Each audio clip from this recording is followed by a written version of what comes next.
दरवाजे पे बैठे, उनके दरवाजे पे बैठे कि खोलते ही हम आप उनके बाहर बैठे दिल्ली के चारों तरफ। बीमारी का इलाज हॉस्पिटल है और किसान आंदोलन का इलाज पार्लियामेंट है। आप ब्लैक डे मनाएंगे भाई, सरकार के 7 साल हो जाएंगे और किसान आंदोलन के 6 महीने हो जाएंगे।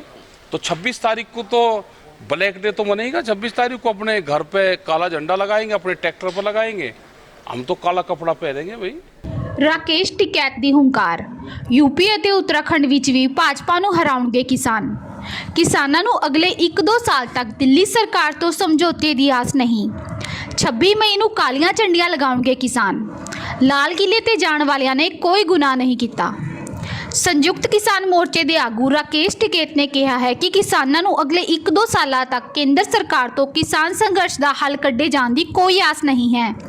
ਸੋਹਾਣਾ ਦੇ ਇਤਿਹਾਸਿਕ ਗੁਰਦੁਆਰਾ ਸਿੰਘ ਸ਼ਹੀਦਾਂ ਵਿਖੇ ਸ਼ਹੀਦੀ ਆਜ਼ਮ ਸ਼੍ਰੀ ਭਗਤ ਸਿੰਘ ਦੇ ਭਤੀਜੇ ਅਬੇ ਸਿੰਘ ਸੰਧੂ ਦੇ ਭੋਗ ਮੌਕੇ ਸ਼ਾਮਿਲ ਹੋਣ ਆਏ ਰਾਕੇਸ਼ ਟਿਕੈਤ ਨੇ ਪੱਤਰਕਾਰਾਂ ਨਾਲ ਗੱਲ ਕਰਦਿਆਂ ਕਿਹਾ ਕਿ ਕਿਸਾਨਾਂ ਵੱਲੋਂ ਪ੍ਰਧਾਨ ਮੰਤਰੀ ਨੂੰ ਪੱਤਰ ਲਿਖ ਕੇ ਕਿਸਾਨੀ ਮੁੱਦੇ ਬਾਰੇ ਗੱਲਬਾਤ ਕਰਨ ਲਈ ਅਪੀਲ ਕੀਤੀ ਗਈ ਹੈ।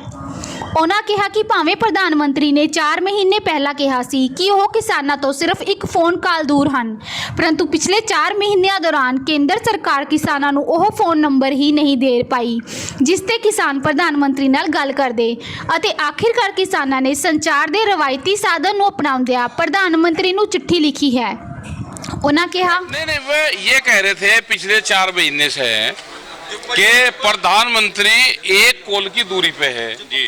हमें फोन नंबर तो 4 महीने से नहीं मिला भाई। हम चिट्ठी लिख दो, क्योंकि पहले चिट्ठी पत्री का जमाना था, लेटर लिखते थे, उसका जवाब आ जाता था 7, 8, 10 दिन में। 4 महीने लेट क्यों हो गए आप? पहले क्यों ना पहले भी पता उनके दरवाजे पे बैठे, उनके दरवाजे पे बैठे कि खोलते ही हम आप उनके बाहर बैठे दिल्ली के चारों तरफ। हाँ। और हमने बता दिया कि चिट्ठी लिख दी, हम बात करना चाहते हैं। अब हमें समाज, प्रेस, देश, दुनिया ये नहीं कहने की कि हम बात करना नहीं चाहते, हम बात करना चाहते हैं सरकार से। जहाँ से बात खत्म हुई वहाँ से ही बात की शुरुआत होगी। सरकार की कोई मंशा लगती है आपको बात करने? अभी तो नहीं लगती, तो आगे लगेगा इसमें, मुझे लगेगा कि टाइम लगेगा इसमें। और मंत्री कह रहे हैं, सरकार के मंत्री कह रहे हैं कि खेती कानून रद्द करने के अलावा कोई बात करना चाहते हैं किसान? ना कोई नहीं बात करना चाहते। हम खेती कानून रद्द से अलग नहीं कोई बात करना चाहते। 1-8 साल तो नहीं करना चाहते, 1-2 साल में देख लेंगे, फिर अगर कुछ बात होगी तो 1-2 साल के बाद देख लेंगे। सरकार तो यही चाह रही। 13 तरह के एलिगेशन सरकार ने लगाए किसान जत्थेबंदी पे। ये 13वां एलिगेशन है, ये भी चल जाएगा, 4 दिन चल जाएगा खबरों में। बीमारी का इलाज हॉस्पिटल है और किसान आंदोलन का इलाज पार्लियामेंट है। दोनों के रास्ते अलग अलग जाते हैं। कोई अगर बीमार होगा तो वो हॉस्पिटल जाएगा और किसान पार्लियामेंट जाएगा। तो दोनों के रास्ते, उनके तो रास्ते भी एक नहीं है, दोनों के रास्ते अलग अलग हैं। और खड़ा रहेगा ये तो। जब देश की आज़ादी हुई तो 90 वर्ष आंदोलन चला। अभी तो 6 महीने तो इस आंदोलन को, ये उससे पहले 30 साल पहले चला है। तो अभी तो 30-31 साल तो है, 90 साल तो अभी हुए नहीं। ब्लैक डे मनाने का भी फैसला लिया? हाँ, ब्लैक डे मनाएंगे भाई। सरकार के 7 साल हो जाएंगे और किसान आंदोलन के 6 महीने हो जाएंगे। तो 26 तारीख को तो ब्लैक डे तो मनेगा। 26 तारीख को अपने घर पे काला झंडा लगाएंगे, अपने ट्रैक्टर पर लगाएंगे, हम तो काला कपड़ा पहनेंगे भाई। किसी को कोई एतराज थोड़ा है। काला कपड़ा अगर देश में बन रहा है, मिल रहा है तो पहनेंगे उसको। हाँ, करवा देंगे तैयारी चुनाव की।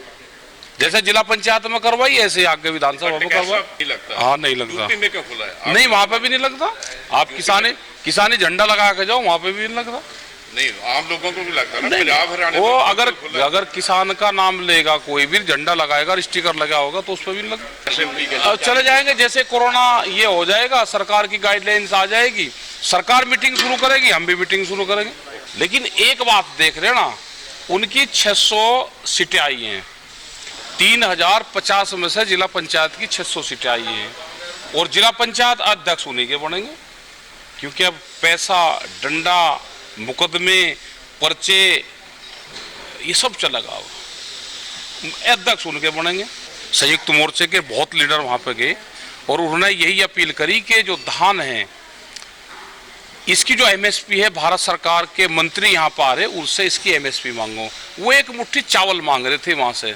हमने कहा कि एक मुट्ठी चावल नहीं मांग रहे, एक मुट्ठी चावल से आपकी भावनाएं, भावनाओं के बाद में आपकी वोट मांग रहे हैं। आप इससे इस चावल की एमएसपी मांगो। वो हमने उनको बताया, ये उत्तर प्रदेश में बताएंगे।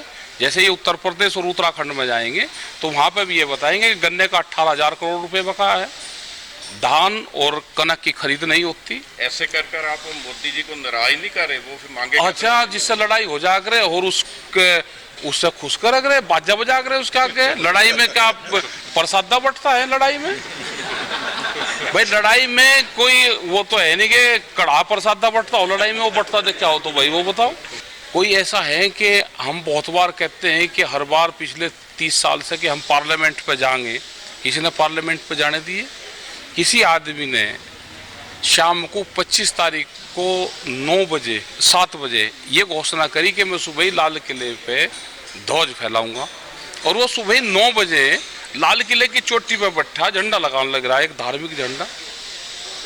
एक किसी ने धार्मिक झंडा लगा दिया। धार्मिक झंडा लगाने की क्या देश में धाराएं हैं, वो लगा दो आप वहां पे। उसने कोई तिरंगा का कोई वहां पर अपमान नहीं हुआ। और तिरंगे तो वहां पे 4 लाख तिरंगे 26 तारीख में देश का किसान लेकर गया दिल्ली की सड़कों पे। उस पर तो पुष्प वर्षा होनी चाहिए थी सरकार की तरफ से, लेकिन वो नहीं करा। एक साजिश थी पूर्ण रूप से, ये उनका पर्दाफाश हो गया। लाल किला कोई ऐसा थोड़ा कि लाल किले पे झंडा लगा दिया और देश पलट गया और वो हो गया। लाल किला तो उसकी इनकी प्रॉपर्टी है भी नहीं, सरकार की, डालिमिया की है। वो तो डालिमिया ने तो मुकदमा करवाया नहीं, वो तो डालिमिया का है, लाल किला भी इनका कहाँ है? दीप सिद्धू बेकसूर है। अरे सारे बेकसूर हैं। और कसूर क्या कर दिया? क्या को कसूर कर दिया? अगर कोई वहां पे लाल किले पे चलेगा, लाल किले पे तो 93 में टिकैत साहब भी गए थे तो मुकदमे होने चाहिए भाई, जितने गए थे। हम तो 93 में गए थे, लाल किले पे पंचायत हुई, उसके फोटो भी है, दिखा देंगे आपको। हरियाणा ये बीजेपी के मंत्री जिनकी डेथ हो रही है, कुछ सरकारी कर्मचारी हैं, पूरे देश में लोग मारे जा रहे हैं, वे तो वहां मोर्चे पे गए नहीं ना, उनका कहीं टेंट लगे हमने देखा। और सरकार जो हरियाणा की सरकार है वो तो वो कहेगी जो भारत सरकार कहेगी, और हरियाणा की सरकार किसान संगठन की या संयुक्त मोर्चे की एडवाइजरी बॉडी की मेंबर नहीं है। वो तो सरकार का काम करेगी अपना, जो उनका कहने का है। कोई उद्गम स्थान नहीं है कि वहां से जहां आंदोलन हो रहे वहां से कोरोना फैल रहा है। कोरोना एक बीमारी है, उसका इलाज होना चाहिए। हमको हॉस्पिटल पे काम करना चाहिए, सरकार को सैनिटाइजर पे काम करना चाहिए, उसकी मेडिसिन पे काम करना चाहिए। ये किसान आंदोलन जब तक सरकार बात नहीं करेगी, बिल वापसी नहीं होंगे, जो कानून वापसी नहीं होंगे, एमएसपी पे कानून नहीं बने, जो हमारे मसले हैं, जब तक उनका समाधान नहीं होगा, ये किसान मोर्चा वहां से हटेगा नहीं।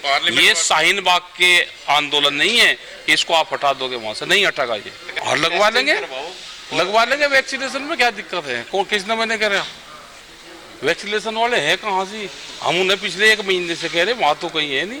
पूरा देश चिल्ला रहा वैक्सीनेशन की लाइन में लगे, जब लाठी लगे, ऑक्सीजन की लाइन में लगे, जब लाठी लगे, मुराद घाट की लाइन पर लगे, जब लाठी लगे। तो सब जगह लाइन तो है। वैक्सीनेशन वालों को भेज दियो भाई, कहीं हो तो मिला आपको तो वहां भेज देना जरूर। पार्लियामेंट वाले कब कूद करो? पार्लियामेंट में क्या करे? पार्लियामेंट ही तो है दिल्ली के चारों तरफ, दिल्ली की दीवार के पास में बैठे बिल्कुल। ऐलान किया था ना, और ऐलान करा फिर चले जाएंगे। ऐलान तो या 26 तारीख हर महीने आवे हैं, और वे ट्रैक्टर भी हिंदुस्तान के हैं, कोई पाकिस्तान से नहीं आने। वे ट्रैक्टर भी वही है, और 26 तारीख भी हर महीने आवे। ये सरकार ध्यान रखना, कान खोल कर सुन लो, 26 तारीख के कोई मोहताज नहीं है, किसी भी 26 तारीख को ऐलान हो सकता है। 26 तारीख हर महीने है। ਇਸ ਤੋਂ ਪਹਿਲਾਂ ਉਹਨਾਂ ਨੇ ਗੁਰਦੁਆਰਾ ਸਾਹਿਬ ਵਿੱਚ ਅਬੇ ਸਿੰਘ ਸੰਧੂ ਦੇ ਸ਼ਰਧਾਂਜਲੀ ਸਮਾਗਮ ਵਿੱਚ ਹਿੱਸਾ ਲਿਆ ਅਤੇ ਉਹਨਾਂ ਨੂੰ ਸ਼ਰਧਾ ਦੇ ਫੁੱਲ ਭੇਟ ਕੀਤੇ। ਇਸ ਉਪਰੰਤ ਉਹ ਸੈਕਟਰ 71 ਵਿੱਚ ਸੰਤ ਬਾਬਾ ਅਜੀਤ ਸਿੰਘ ਹੰਸਾਲੀ ਵਾਲਿਆਂ ਦੇ ਸੇਵਕ ਭਾਈ ਤਰਨਜੀਤ ਸਿੰਘ ਧੰਨਾ ਅਤੇ ਭਾਈ ਮਨਜਿੰਦਰ ਸਿੰਘ ਬਿੱਟੂ ਦੇ ਘਰ ਵੀ ਗਏ, ਜਿੱਥੇ ਮੋਹਾਲੀ ਦੇ ਮੇਅਰ ਸ਼੍ਰੀ ਅਮਰਜੀਤ ਸਿੰਘ ਜੀਤੀ ਸਿੱਧੂ, ਡਿਪਟੀ ਮੇਅਰ ਸ਼੍ਰੀ ਕੁਲਜੀਤ ਸਿੰਘ ਬੇਦੀ ਅਤੇ ਹੋਰਨਾਂ ਪਤਵੰਤਿਆਂ ਵੱਲੋਂ ਉਹਨਾਂ ਨੂੰ ਪਰਿਵਾਰ ਵੱਲੋਂ ਸਰੋਪਾ ਦੇ ਕੇ ਸਨਮਾਨਿਤ ਕੀਤਾ ਗਿਆ। स्काई हॉक टाइम्स की रिपोर्ट।